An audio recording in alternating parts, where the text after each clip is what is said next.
Silra Kayleys had spent the entire day making sure she looked perfect. She wore her late husband Darius's favorite shawl, a soft gray one he had given her on their last wedding anniversary, because tonight was supposed to be special. Riven Kaelric, her only son, had invited her to dinner at his house with his wife Lena Frost Kaelric and her parents, Mariel and Corvin Vane. Silra had always been close to Riven. After Darius passed away, she had helped raise little Arwen, stayed up late rocking her to sleep, cooked dinner when Riven worked night shifts, and turned their house into a home. Tonight, she felt a little nervous, but proud too. It had been a long time since the whole family sat together. She carried a small dessert she had made herself, Arwen's favorite cake. When she arrived, Alenia greeted her politely, kissed her cheek, and led her inside. The house was full of the smell of roasted meat and warm bread. Arwen ran to Silra and hugged her legs tightly. "Grandma, sit by me," she said, pointing to the familiar armchair at the end of the table. That armchair had always been Silra's. It was the spot Darius used to sit in. After he passed, she claimed it as her own, sitting there every Sunday when she came over. It made her feel close to him. But as Silra walked toward the chair, Riven's voice stopped her cold. "Mom," he said. His voice wasn't angry, but it was firm. "Don't sit there. That's for Alenia's mother tonight." Silra froze, her hand on the back of the chair. For a second, she thought she had misheard. She looked at Mariel, who stood silently by Alenia, looking uncomfortable. "This isn't your room anymore," Riven said, louder this time. "After tonight, I need you to pack your things. It's time for you to stay somewhere else." The entire table went silent. The clinking of dishes stopped. Arwen looked confused, her small mouth open. Silra's heart started pounding so hard she felt it in her ears. She wanted to say something, to ask why, to remind him how she had been there for him when nobody else was. But the words wouldn't come. Alenia stepped forward and tried to smile, though it looked forced. "Mom, please sit over here by me," she said gently, pulling out a different chair. Silra walked over slowly and sat down. Her hands shook so badly that she kept them folded in her lap to hide it. Dinner began, but Silra barely tasted the food. Every laugh at the table felt like it was mocking her. Every smile felt like pity. Corvin cleared his throat once or twice, as though he wanted to say something, but he stayed silent. Arwen kept looking between her father and grandmother, clearly upset. Silra forced herself to smile at the little girl, but her chest felt heavy. After dinner, Silra helped clear the plates, her movements slow and quiet. Riven barely looked at her. When the kitchen was clean, he stepped into the hallway where she stood. "Mom," he said again, softer this time. "You've been here a long time. It's time you had your own space. We'll help you find something nearby. But tomorrow, please just pack." Silra nodded. She didn't trust herself to speak. She walked to her room, the same room she had lived in for the past 3 years, and closed the door. She sat on the bed for a long time, staring at the shawl around her shoulders.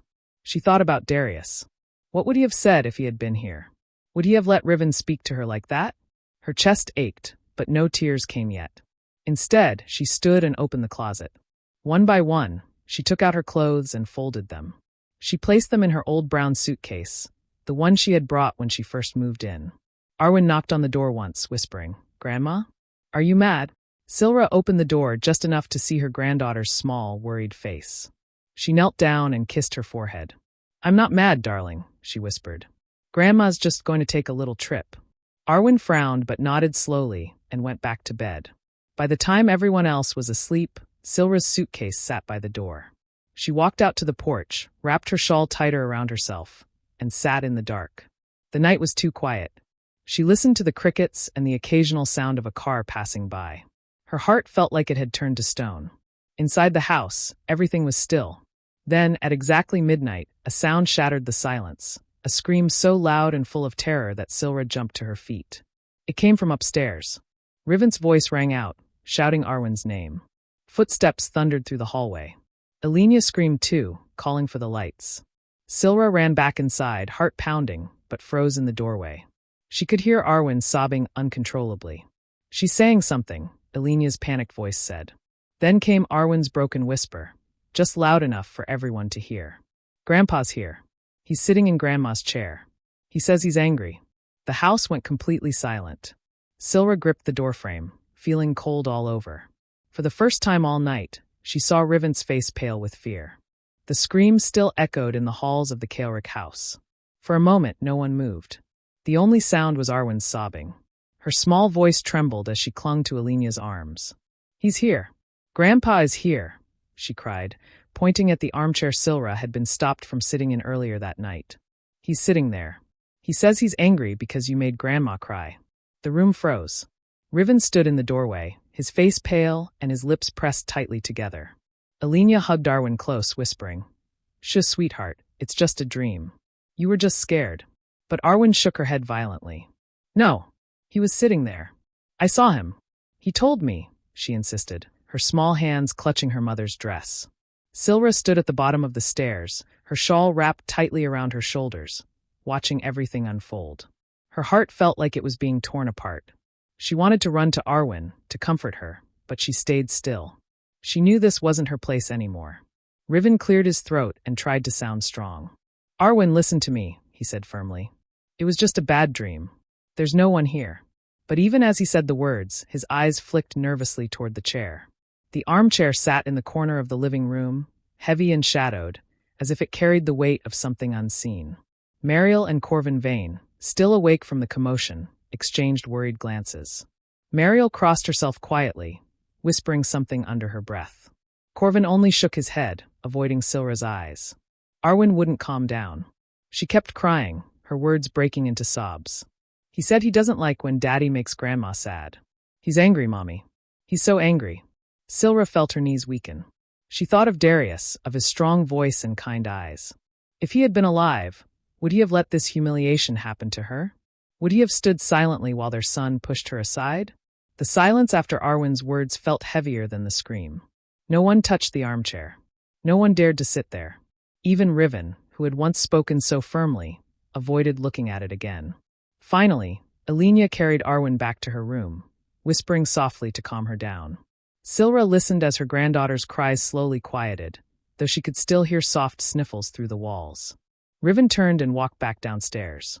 His face looked older in that moment, the weight of guilt pressing on his shoulders. He saw Silra standing there, holding the doorframe as though it were the only thing keeping her upright. "Mom," he began, but his voice cracked. He looked away, ashamed. "It's late. You should rest." Silra nodded silently and went back to her room.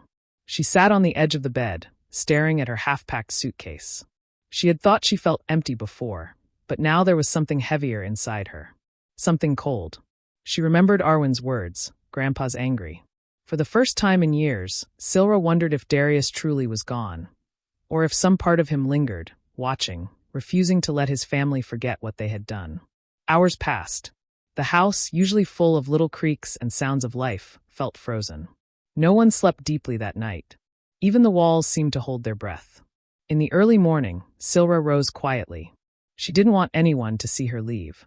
She placed the last of her clothes into the suitcase, closed it, and set it neatly by the door. But she didn't take it with her. Something inside her refused to carry it out. Instead, she left it there, as though the suitcase itself was a question waiting for her son to answer. When the sun began to rise, Silra stepped outside and walked slowly down the street. Her shawl fluttered in the cool morning breeze. She didn't look back at the house. Inside, Alenia woke first. She went to check on Arwen, who was still curled up in bed, clutching her grandmother's scarf that she had sneaked away during the night. Alenia kissed her forehead gently, then went to the living room. Her eyes landed on the brown suitcase by the door. It was closed, ready to be taken, but Silra was nowhere in sight. A chill ran through her. She turned quickly to wake Riven. When Riven saw the suitcase, something inside him broke. His stomach dropped, and his throat tightened until he couldn't breathe. He rushed to the door, flinging it open, but the porch was empty. His mother was gone. The guilt hit him all at once. The words he had said the night before. "This isn't your room anymore. Pack your things," replayed in his mind, cruel and sharp. He thought of his daughter's scream, her voice crying about her grandfather's anger. And now the empty porch, the silent suitcase. Riven grabbed his phone and dialed his mother's number. It rang, but there was no answer. He called again. And again. 45 times that day he called. And every time, the line went unanswered. By evening, the house that had once been full of laughter and comfort now felt like a cold shell. Alenia tried to reassure him, but the look in Arwen's eyes, distant and sad, told him the truth. Something had shifted. Something had been broken. And Riven knew, deep down, that unless he fixed it, the scream that shook his house that night would never leave him. Morning light crept into the Kaoric house, but it did not bring warmth. The walls felt heavy, the air thick with silence. Usually, mornings were filled with Arwen's laughter, her footsteps running across the floor, and the sound of breakfast being made. But this morning was different. The house felt frozen, as if life had been drained from it overnight. Riven sat at the table with his head in his hands. His phone lay in front of him, screen glowing with call after call to his mother. 45 times he had dialed her number. 45 times there had been no answer. The brown suitcase still stood by the door, mocking him with its silence. It was packed, ready to go, yet his mother had left it behind. Lena walked in quietly, carrying a mug of coffee. She placed it in front of her husband, but didn't say anything. She looked at him with tired eyes, knowing words wouldn't help. Arwen padded into the kitchen, still holding her grandmother's scarf tightly against her chest. She climbed onto a chair and sat without speaking.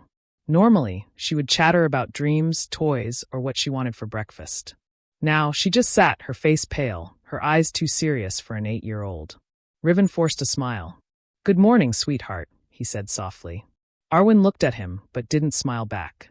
Her lips trembled as she whispered, "Grandma left because of you." The words struck Riven harder than a slap. He swallowed, trying to keep his voice steady. "No, Arwen. Grandma just needed space. She'll be back." Arwen shook her head firmly, hugging the scarf tighter. "No. Grandpa said he was angry. He said Daddy made Grandma cry. That's why she left." The room went quiet again. Even Lena, who wanted to protect Riven, could not bring herself to deny it. Riven leaned back in his chair, guilt flooding him. He thought of his mother sitting alone on the porch, the way she had nodded silently when he told her to leave. He thought of her small shoulders shaking under the shawl Darius had given her. And now he thought of Arwen's words, that her grandfather's spirit had come back to defend her. He tried calling again, but the call went straight to voicemail. His voice cracked as he left a message. "Mom, I'm sorry. Please answer. Please come back." Hours dragged by. The house stayed silent. Mariel and Corvin Vane had left early, their faces stiff with discomfort. They hadn't said much, but Riven knew they had witnessed everything. He knew his reputation in their eyes was ruined. At lunchtime, Lena tried to make sandwiches, but Arwen pushed her plate away. "I'm not hungry," she said flatly. "You need to eat, Arwen," Lena said gently. "No, not until Grandma comes back," the little girl whispered, her voice trembling. "I'll eat when she eats too." Riven looked at his daughter and felt his chest tighten. He could see the pain in her eyes, pain that he himself had caused. His own daughter thought of him as the villain. That night, sleep refused to come. Riven lay awake, staring at the ceiling. Every time he closed his eyes, he saw his mother's face, her trembling hands at dinner, the quiet way she had nodded, the empty look in her eyes as she left. He remembered her sacrifices, the years she had stood by him after Darius died, how she had cared for Arwen when Lena was exhausted. He remembered the sound of her laugh, the warmth of her hugs, and the way she always believed in him. And he remembered how he had thrown it all away with one cruel sentence. "This isn't your room anymore. Pack your things." By dawn, Riven couldn't take it anymore. He got dressed quickly, grabbed his car keys, and walked toward the door. He stopped when his eyes landed on the brown suitcase still sitting there untouched. He knelt in front of it, placing his hands on the worn leather handle. It was heavy, not because of what was inside, but because of what it represented. His mother had left it as a reminder, proof of what he had done. Lena appeared behind him, her robe pulled tightly around her. "Where are you going?" she asked softly. "To find her," Riven said without turning around. His voice shook, but his eyes were filled with determination. Lena nodded slowly. "Bring her back, Riven. Not just for you. For Arwen." He kissed her forehead quickly and left. The engine roared to life, and as he drove, guilt and fear twisted in his chest. He didn't know where Silra had gone. He only knew one thing. He had to find her before it was too late. Back at the house, Arwen sat by the window, still clutching her grandmother's scarf. She whispered softly, as if speaking to someone unseen. "Please, Grandpa. Please bring Grandma back." The house stayed quiet. Too quiet. Riven drove through the quiet streets with his heart pounding harder than the engine of his car. The early morning sun barely touched the sky, and the world outside looked as heavy as his thoughts. He had no plan, no destination. He only knew one thing. He had to find his mother, Silra Kayleys, before the weight of guilt crushed him completely. He tried her phone again. Straight to voicemail. "Mom, it's me," he said, voice breaking. Please answer. I'm sorry. I shouldn't have said those things. You're my mother. You're not a guest in my life. You never were." But there was no reply. Only the dull sound of the line cutting off. Riven drove first to her sister's house, where she sometimes stayed in the past. When the door opened, her sister shook her head softly. "She came here last night, Riven. She didn't sleep much. She sat in the living room all night, just staring at Darius's photo. She left at sunrise. She said she needed space." The words pierced him. His mother had chosen distance, not comfort. "Do you know where she went?" he asked desperately. Her sister sighed. "No, but if you really want her back, don't just look for her. Show her you mean it." Riven nodded slowly. He knew she was right. It wasn't enough to search. He had to prove his heart. Back at the Kaelric house, Alenia sat with Arwen at the table. The little girl still hadn't touched her food. Her small voice cracked when she whispered, "Did Daddy find Grandma?" "Not yet," Alenia said softly, stroking her daughter's hair. "But he will." Arwen clutched the scarf closer to her chest. "Grandpa told me she's not safe until Daddy says sorry. He's waiting." Alenia froze for a moment, chills crawling up her arms. She didn't want to believe in ghosts. But she couldn't ignore the look in her daughter's eyes, pure and certain, as if she really had seen Darius Kayleys watching from the shadows. By afternoon, Riven sat in his car parked outside the small chapel where his parents had once worshipped. He stared at the building, remembering his father's strong voice echoing through the halls, his mother's soft hand guiding his when he was a boy. He walked inside. The chapel was empty except for one figure. Silra sat in the front pew, her shawl wrapped tightly around her shoulders. She didn't turn when she heard him. Riven's throat tightened. His knees felt weak, but he forced himself to walk down the aisle until he stood behind her. For a moment, he couldn't speak. Then the words spilled out. "Mom, I'm sorry." His voice cracked, and he sank to his knees beside her. "I don't know what I was thinking. I wanted to impress Alenia's parents, to look strong, to look like I had everything under control. But I forgot the one person who gave me everything. You. You've always been there. You raised me, you raised Arwen, you carried us when Dad died. And I threw you aside like you didn't matter." Silra finally looked at him.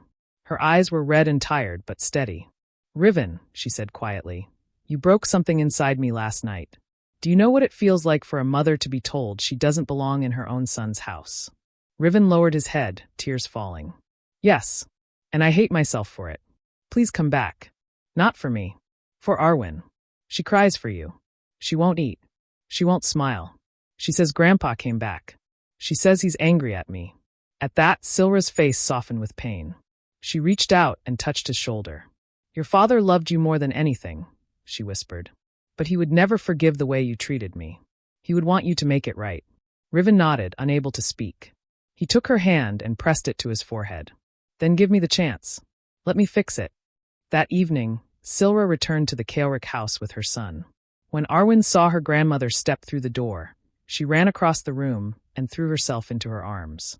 "Grandma, you came back. I knew you would." Silra hugged her tightly, her own tears spilling freely now. "I'll always come back for you, my little one." But when Riven tried to carry her suitcase upstairs, Silra stopped him. "No," she said gently. "I'm not moving back in. I need my own space now. Not because I don't love you, but because I need to love myself too. I'll live nearby. You can visit. You can come every Sunday with flowers, if you mean what you said. But this house no longer belongs to me. It belongs to you and Alenia and Arwen. My time under this roof is finished." Riven's throat burned, but he nodded. He knew this was fair. This was her way of keeping her dignity. And so it became a new chapter for the family. Every Sunday, Riven and Alenia would bring Arwen to Silra's small apartment. Riven always carried flowers, roses, lilies, sometimes wildflowers from Arwen's hands. Silra welcomed them with warmth, but she never let her son forget. He had broken her heart once, and he would spend the rest of his life proving that he would never do it again. The empty armchair at the Kaelric house remained untouched. No one sat there again. Not Alenia. Not her parents. Not even Riven. It became a silent reminder, a warning. Sometimes, late at night, when the house grew still, Riven thought he saw a shadow pass near that chair.